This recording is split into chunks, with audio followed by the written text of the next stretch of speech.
Shalom, Bapak Ibu dan semuanya. Masih dalam rangka perayaan Paskah. Hari ini kita akan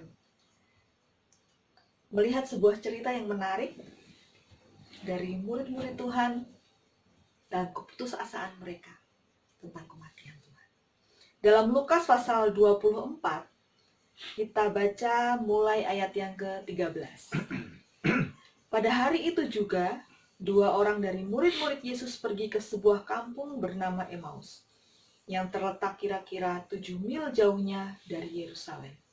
Dan mereka bercakap-cakap tentang segala sesuatu yang telah terjadi. Ketika mereka sedang bercakap-cakap dan bertukar pikiran, datanglah Yesus sendiri mendekati mereka, lalu berjalan bersama-sama dengan mereka. Tetapi ada sesuatu yang menghalangi mata mereka sehingga mereka tidak dapat mengenal Dia. Yesus berkata kepada mereka, "Apakah yang kamu percakapkan sementara kamu berjalan?" Maka berhentilah mereka dengan muka muram. Seorang dari mereka namanya Kleopas menjawabnya, "Adakah engkau satu-satunya orang asing di Yerusalem yang tidak tahu apa yang terjadi di situ pada hari-hari belakangan ini?" Katanya kepada mereka, "Apakah itu?" Jawab mereka, "Apa yang terjadi dengan Yesus orang Nazaret? Dia adalah seorang nabi yang berkuasa dalam pekerjaan dan perkataan di hadapan Allah dan di depan seluruh bangsa kami. Tetapi imam-imam kepala dan pemimpin-pemimpin kami telah menyerahkan dia untuk dihukum mati, dan mereka telah menyalibkannya. Padahal kami dahulu mengharapkan bahwa dialah yang datang untuk membebaskan bangsa Israel. Tapi sementara itu telah lewat 3 hari sejak semuanya itu terjadi. Beberapa perempuan dari kalangan kami telah mengejutkan kami. Pagi-pagi buta mereka telah pergi ke kubur dan tidak menemukan mayatnya. Lalu mereka datang dengan berita bahwa telah kelihatan kepada mereka malaikat-malaikat yang mengatakan bahwa ia hidup. Dan beberapa teman kami telah pergi ke kubur itu dan mendapati bahwa memang benar yang dikatakan perempuan-perempuan itu. Tetapi dia tidak mereka lihat. Lalu ia berkata kepada mereka, "Hai kamu, orang bodoh, betapa lambannya hatimu, sehingga kamu tidak percaya segala sesuatu yang telah dikatakan para nabi. Bukankah Mesias harus menderita semuanya itu untuk masuk ke dalam kemuliaannya?" Lalu ia menjelaskan kepada mereka apa yang tertulis tentang dia dalam seluruh kitab suci, mulai dari kitab-kitab Musa dan segala kitab nabi-nabi. Mereka mendekati kampung yang mereka tuju, lalu ia berbuat seolah-olah hendak meneruskan perjalanannya. Tetapi mereka sangat mendesaknya, katanya, "Tinggallah bersama-sama dengan kami, sebab hari telah menjelang malam dan matahari hampir terbenam." Lalu masuklah ia untuk tinggal bersama-sama dengan mereka. Waktu itu ia duduk makan dengan mereka. Ia mengambil roti, mengucap berkat, lalu memecah-mecahkannya dan memberikannya kepada mereka. Ketika itu terbukalah mata mereka dan mereka pun mengenal dia, tetapi ia lenyap dari tengah-tengah mereka. Kata mereka seorang pada yang lain, "Bukankah hati kita berkobar-kobar ketika ia berbicara dengan kita di tengah jalan, dan ketika ia menerangkan kitab suci kepada kita?" Lalu bangunlah mereka dan terus kembali ke Yerusalem. Di situ mereka mendapati ke-11 murid itu, mereka sedang berkumpul bersama-sama dengan teman-teman mereka. Kata mereka itu, "Sesungguhnya Tuhan telah bangkit dan telah menampakkan diri kepada Simon." Lalu kedua orang itu pun menceritakan apa yang terjadi di tengah jalan dan bagaimana mereka mengenal dia pada waktu ia memecah-mecahkan roti. Ya, luar biasa sekali. Bangsa Israel itu sangat percaya kepada nubuatan yang tertulis dalam kitab Taurat, kitab Musa, dan kitab para nabi mengenai Mesias yang akan datang. Nah, Mesias adalah orang yang diurapi, raja, pemimpin yang akan membebaskan bangsa Israel, memberikan kemakmuran, memberikan damai, memberikan segala hal yang diharapkan dari orang-orang Israel. Nah, murid-murid Yesus, bahkan termasuk 2 murid yang pulang melalui jalan ke Emmaus itu, adalah orang yang percaya kepada nubuatan tentang Mesias. Nah, ketika mereka berjalan bersama dengan Yesus, mereka melihat bahwa nubuatan kitab suci itu ternyata betul-betul digenapi, terjadi dalam diri Yesus. Perjalanan bersama di dalam pengiringan dia sementara Yesus ada di bumi, semua tergenapi. Dan disitulah Makanya murid-murid ini, termasuk 2 murid ini, menaruh pengharapan yang sangat besar bahwa Yesus ini akan menjadi pemimpin yang membebaskan bangsa Israel. Raja damai. Padahal ternyata Nah, ternyata Yesus mati. kejadiannya tidak seperti yang mereka harapkan. Tidak seperti yang mereka harapkan. Nah, kematian Yesus itu menghancurkan harapan yang besar. Harapan mereka mati. Nah, menarik sekali, harapan yang mati itu bisa membutakan fakta-fakta, bahkan kesaksian yang betul-betul realita tentang kebangkitan Yesus yang diberitakan oleh murid-murid yang telah datang ke kubur, para wanita yang telah melihat kubur yang kosong, batu yang terguling. Kesaksian tentang kebangkitan Yesus juga tidak bisa dipercayai Tidak oleh bisa orang. membangkitkan. Nggak bisa membangkitkan dan menghidupkan kembali kepercayaan. Karena harapan sudah habis. Harapan sudah mati. Nah, saya percaya bahwa apa yang dialami oleh orang-orang ini mungkin juga kita bisa ngalami.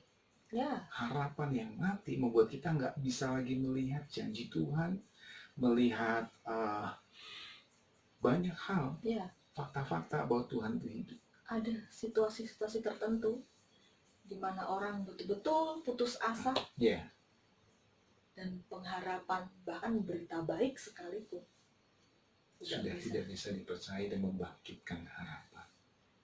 Tapi hal terbaik yang kita lihat di sini bahwa Tuhan sendiri berinisiatif untuk menyertai kedua orang. Wow.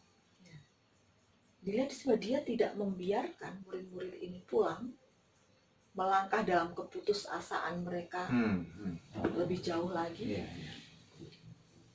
Seolah-olah saya membayangkan ketika 2 orang ini memutuskan untuk pulang, Tuhan buru-buru menoleh, ada yang putus asa nih. Dan dia sendiri datang. Berinisiatif untuk datang. Menyertai. Itu keren banget. Keren banget. Dalam keputusasaan kita, percayalah bahwa Tuhan tidak membiarkan kita tetap menyertai langkah kita, mengiringi langkah kita, perjalanan. Bahkan itu khotbah perjalanan keputusasaan ya, menuju ke menjauh dari Yerusalem. Menjauh dari Yerusalem. Dan dalam perjalanan itu, dalam perjalanan keputusasaan murid-murid ini, Tuhan mengingatkan mereka kembali, menjelaskan kembali dengan firman, dengan nubuatan nabi-nabi yang pernah mereka dengar, yang pernah mereka pelajari ketika mereka bersama-sama dengan Yesus. Dan dalam sepanjang perjalanan Tuhan terus membuat mereka membuat mereka mengingat kembali. Dan berkobar-kobar ketika mereka mendengarkan firman Tuhan disampaikan. Perjalanan firman Tuhan yang disampaikan itu membuat hatinya berkobar. Keren. Berarti harapan yang telah mati itu dapat berkobar kembali ketika mereka mendengarkan firman Tuhan. Nah, dan penjelasan dari firman Tuhan yang disampaikan oleh Yesus pada waktu itu ya. Yang jadi pertanyaan sekarang adalah kapan terakhir kali kita berkobar mendengarkan firman? Nah, itu penting. Apakah ketika kita mendengarkan firman kita biasa aja, sering ya? Mungkin. Nah, itu ya. Kita tapi, sering. Ya, Tuhan sendiri tidak tinggal diam. Dia sendiri melawat kita. Ketika kita mendengarkan firman dan hati kita berkobar, lawatan Allah dalam kehidupan kita. Kalau di sini Yesus menegur mereka dengan, kenapa kamu lamban? Bodoh. Hai kamu bodoh, betapa lambannya hatimu sehingga kamu tidak percaya segala sesuatu yang telah dikatakan para nabi. Berarti kita tuh kehilangan kobaran pengharapan karena kita nggak percaya firman ya. Karena nggak percaya. Mulai meragukan dan mulai tidak lagi mengandalkan firman Tuhan. Ya mungkin karena banyak kejadian yang terjadi tidak seperti yang kita Tidak harapkan. seperti yang kita harapkan. Nah, ini dia. Itu sering sekali. Itu membuat kita membodohkan pemikiran kita, bahkan standar-standar firman yang Karena itu harusnya belum kita terjadi, punya, ya, kita mulai turunkan. sesuaikan dengan kondisi kita. Iya, sesuaikan. Ya. Firman Tuhannya belum terjadi, kita turunkan standar. Harusnya kita ngikutin standar Tuhan. Ya, kita tetap percaya ya, Tetap berpengharapan. percaya. Ya, tapi keren kalau saya lihat di sini bagaimana Tuhan melawat kedua orang ini, menyertai, mengiringi langkah-langkah mereka bahkan dalam keputusasaan. Tuhan hadir di tengah-tengah. Ini sesuatu yang luar biasa. Bahkan Tuhan mau tinggal di rumah mereka. Dalam keputusasaan. Nah, saya melihat di bagian yang berikut adalah begini. Ketika Yesus memecahkan roti, menengadahkan ke atas, mengucap syukur dan memecahkan roti, Iya, mereka terbuka, mata mereka terbuka. seperti ada momen khusus. Itu jadi momen buat mereka. Karena dari kitab-kitab yang ada, ya, Perjanjian Baru, saya mendapati bahwa Yesus itu melakukan hal yang sama. Pada waktu dia memecahkan roti untuk memberi makan 5.000 orang, itu 5 roti dan 2 ikan. dengan 5 roti dan 2 ekor ikan. Yesus menengadah ke atas, memberkati roti, makanan itu, mengucap syukur, lalu memecah-mecahkannya. Seperti ada pola yang sama. Ya? Pola yang sama waktu di ini perjamuan terakhir Yesus juga hal yang sama. Mengundang murid-muridnya mengucap syukur, lalu memecahkan roti. Nah, kejadian itu adalah kejadian yang sangat berkesan untuk kedua orang ini, untuk murid-murid Yesus. Itu adalah kejadian yang cuma Yesus yang lakukan itu. Bersama Yesus mereka lakukan itu. Jadi ada pengalaman ya. Ada pengalaman pribadi ya. dengan Yesus. Nah, saya sangat percaya bahwa yang bagian berikutnya adalah pengalaman dengan Tuhan, momen pengalaman dengan Tuhan. Tiap orang berbeda. Beda-beda. Unik bagi murid-murid Yesus ini, yaitu tentang perjamuan kudus, memecahkan roti. Ya, bagi yang lain mungkin pengalaman yang lain. Ya, dia ketemu dengan Tuhan. Nah, pada saat kita mengingat pengalaman bertemu dengan Tuhan, pada saat kita kembali ke sana, maka kita bilang iman kita itu akan tambah berkobar. Ya. Bahwa Yesus itu hidup. Mengenal ya. Bahwa iya, kita punya pengenalan pribadi, kedekatan pribadi dengan Tuhan. So gini, Tuhan ingin menyatakan dirinya, memanfaatkan pengalamannya bersama muridnya. Jadi pengalaman-pengalaman kita bersama Tuhan itu seringkali Tuhan gunakan. Yeah. Kita kembali ke sana supaya kita mengingat lagi, teringat momennya itu pas itu. Yeah. Wah, ini Tuhan. Saat itulah Tuhan nyatakan diri. Yeah. Nah, ini pola Tuhan, cara Tuhan. Bagaimana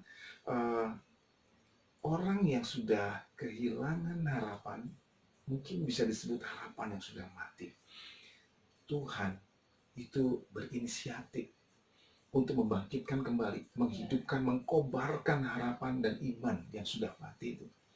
Ya, dengan cara memberitakan firman Tuhan, menjelaskan secara pribadi, lalu mengingatkan momen-momen pertemuan, pengalaman dengan Tuhan. Wow. Dan dari situ kita mulai kembali iman kita, harapan kita itu. Apapun yang kita hadapi. Mungkin kita sudah kehilangan jalan, buntu kiri kanan atas bawah sekalipun. Kita mungkin sudah mengalami tekanan yang berat yang orang lain mungkin udah nggak ada yang bisa bantu. Sampai kita nggak bisa dengar lagi kabar baik. Nggak bisa dengar kabar baik lagi, membutakan mata kita tentang fakta bahwa Yesus adalah Allah yang hidup, yang sudah bangkit, yang sanggup menolong. Udah buta, tapi kita bersyukur bahwa Yesus Allah kita punya inisiatif untuk mengobarkannya dengan cara mengingatkan firman Tuhan, menjelaskan, dan mengingatkan momen-momen penting pertemuan kita dengan Tuhan. Jangan lupakan itu. Coba kembali dan lihat bagaimana imanmu akan berkobar, harapanmu akan menyala dan semakin menyala karena Tuhan kita hidup, Luar biasa. peduli, bahagia. Amin. Kami ada lagu yang saya dan istri kita sangat diberkati, dan kami mau menyanyikan. Kita berharap kita semua bisa mengikut menyanyikan dan melihat bagaimana Tuhan itu baik.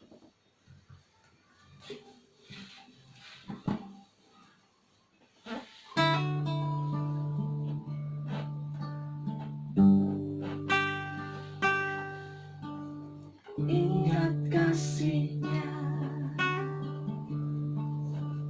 ingat kebaikan-Nya,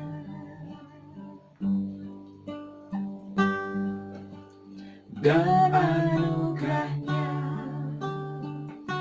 selamatkanku.